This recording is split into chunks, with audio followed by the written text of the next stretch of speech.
think I'll cook this banquet dinner in this microwave. Okay, first thing I gotta do, stick it in there. Okay. I will be monitoring this here. This is the, this gives the volts, the battery voltage back here, so I want to kind of monitor that, not let that get too low.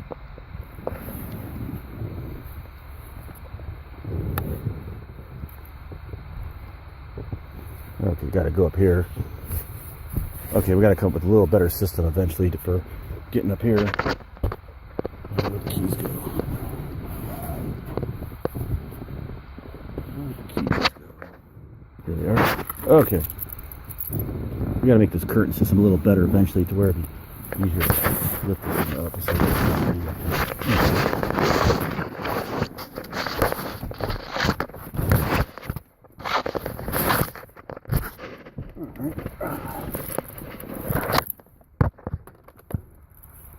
Okay, at the rest stop, by the way. I will. Okay. I pressed the emergency brake in to keep the running lights from coming on, and then I start the car. Okay. Now what I'll do is I'll put this thing in here.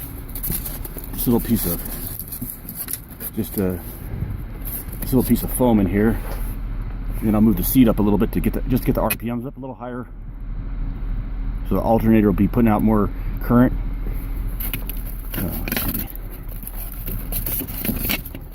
Okay, let's try that again. Usually works easier than that, but okay. The couple times I've done it so far.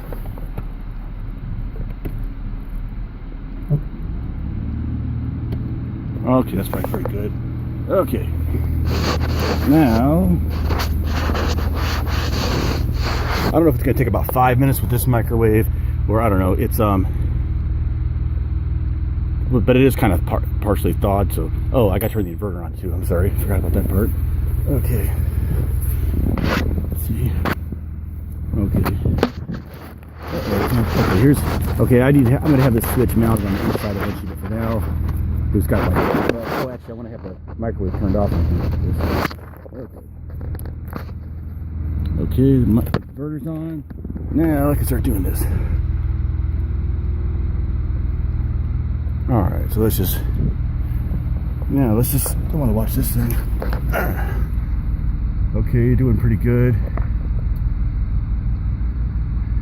I'm hoping that it mostly is going to use, most of the current's going to come actually off the alternator, not the batteries, but I don't know, it might be unavoidable unless you found some way to wire it to where it was just like, you know, somehow to where it couldn't get any energy off of the batteries. But okay, it's doing pretty good now.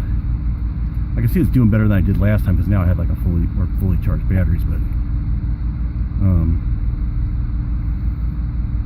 okay, so it's like probably yeah. I'll just, what I usually do is like I don't want to let it get below like 12.0. So yeah, I think the thing is I need to probably come up with some way of, see if there's some way, I don't know how you do that, somehow wire it to where it somehow, where the inverter, when you're running the microwave, somehow only, you know, only get energy off the alternator. Okay, staying pretty steady at that 12.5 right now. Yeah, this is solar charge controller, by the way, but I'm just using it so I can see the volt use, because it shows the volts. But actually, I have a battery isolator too, of course. But so far, this solar panel hasn't really done anything for me because I haven't really, it's been so cloudy and stuff, and I've had it parked in kind of a bad spot. So, okay, I see it drop a little more. Let's see. Okay. Okay, that's pretty good. Doing much better than it did last time. Let's see.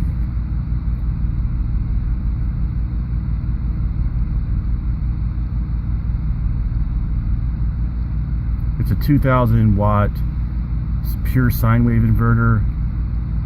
Don't have the brand right now, but it got it. You can see it on Amazon. It was about $225.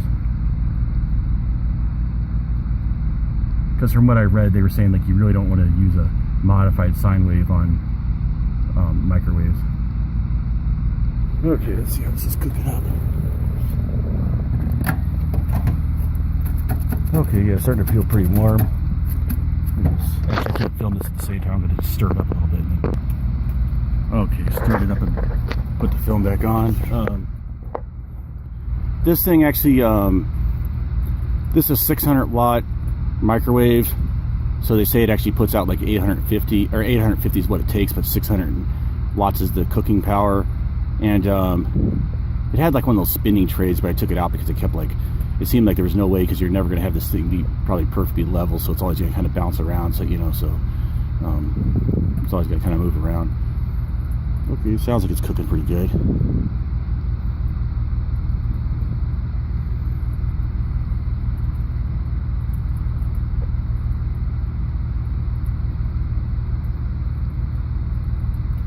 I guess if I had some kind of, well, it'd be kind of a complicated thing, hook up some kind of meters where I could tell like how much current was coming from the alternator and stuff. I don't know. It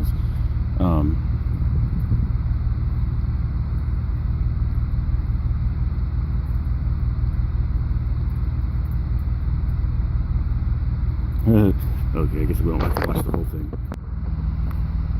Okay, it feels like it's cooked. Gonna let it stand for a little bit, and then I'll let the engine run for a few minutes just to maybe help replenish any of the energy took out of the batteries. But it's yeah, I guess it'd be really cool if you could set up a way to like have like a way to start the engine from back here, and then also like and then control the RPMs too. Both of those would be good, or maybe just some way of doing the RPMs would be a good way. I tried to read before. I didn't see where anybody had really come up with some way of some like RPM switch, but the only thing I read is maybe you could do something like you could like pull the fuse out for the air conditioner, and then there'd be a thing like whenever you turn the air conditioner on, it automatically kind of increases the idle some, but I don't know if it increases it that much. Anyway, okay, I think I'll turn the engine off. Yeah, so I do that thing with the brake, putting the emergency brake in, because that keeps the running lights from coming on, which, you know, different situations, you know, you just don't really want to draw attention yourself, but, you know, obviously but someone could see your lights for miles where they're not going to really notice your engine noise for real long ways. But anyway, yeah, one thing that's kind of stupid about those running lights, I was thinking, is like, why didn't they just make them to where they just come on when you're in drive? Like, why do they need to have them like come on just when your engine's on? But anyway, so okay, so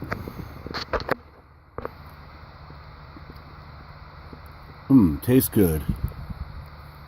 Bon appetit. Here we go. This is some really like high level van cooking. Okay, I'm all done. It's thrown away. Didn't have to clean any kind of dishes or anything. And let me just take a look over here. Oh, it's still at 12.7, so it's still at the same voltage it was when I started, and it's been sitting here long enough that I think it's, you know, the surface charge is probably dissipated and stuff. So anyway, so yeah, so that's good. So that shows that it didn't really, most of the energy all came from the alternator. It didn't really come from the batteries, which is what you want.